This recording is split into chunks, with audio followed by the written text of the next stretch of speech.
इकबाल साहब अपनी अहलिया नसरीन और 3 बेटियों सना, फौजिया और नूर के साथ 2 कमरों के किराए के घर में मुंतकिल हुए। इससे पहले वो अपने भाइयों के साथ आबाई घर में रहते थे, लेकिन खानदान बड़ा होने पर सबने घर बेचकर अलग रहने का फैसला किया। बड़े भाइयों ने अपना घर ले लिया, मगर इकबाल साहब ने मकान के बजाय दुकान खरीदने को बेहतर समझा ताकि कमाई बेहतर हो सके।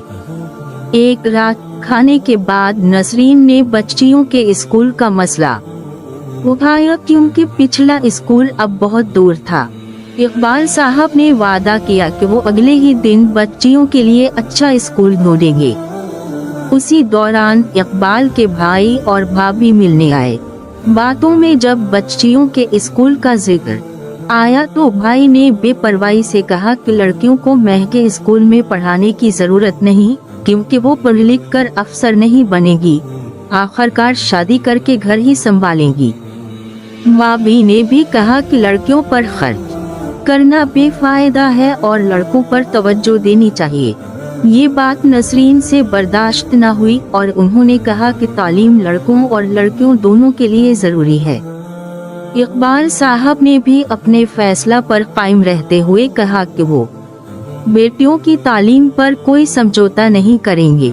वक्त गुजरता गया और तीनों बेटियां अपनी तालीम में आगे बढ़ती रहीं। फौजिया को अदब से लगाव था और वो अंग्रेजी शायरी में नाम बनाने के साथ साथ मेडिकल की तालीम हासिल करती रही। फिर फौज में डॉक्टर बन गई। सना पढ़ लिख कर बैंक में आला ओहदे तक पहुंच गई, जबकि नूर ने वकालत का इंतखाब किया और शहर के बेहतरीन लॉ कॉलेज में दाखिला लिया। जो लोग कल तक बेटियों की तालीम के खिलाफ आज इन्हीं बच्चियों पर फख्र कर रहे थे। एक दिन इकबाल के भाई और भाभी दोबारा मिलने आए। इस बार उनका लहजा बदला हुआ था और वो कुछ परेशान दिखाई दे रहे थे। भाई ने एतराफ किया कि इकबाल और नसरीन ने सही किया कि बच्चियों की तालीम पर समझौता नहीं किया। फिर उन्होंने दरख्वास्त की कि सना उनके बेटों को मुलाजमत दिलवा दे, क्योंकि उनकी तालीम अधूरी थी और उन्होंने मैट्रिक के बाद पढ़ाई छोड़ दी थी, जिसकी वजह से अच्छी नौकरी नहीं मिल रही थी। सना ने नरमी से कहा कि अच्छी नौकरी के लिए तालीम जरूरी होती है, लेकिन वो फिर भी कोशिश करेगी। ये बात सुनकर भाभी शर्मिंदा हो गई और बोली कि उन्होंने अपने बच्चों की तालीम खत्म करवा कर गलती की। अगर वो भी पढ़ते तो आज बेहतर जिंदगी गुजार रहे होते। आखिर में भाभी ने कहा कि अब वो तालीम की अहमियत को कभी नजरअंदाज नहीं करेंगी।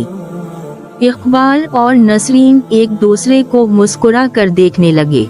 वक्त ने साबित कर दिया था कि उनका फैसला दुरुस्त था और उनकी बेटियां अब पूरे खानदान का फख्र बन चुकी थीं।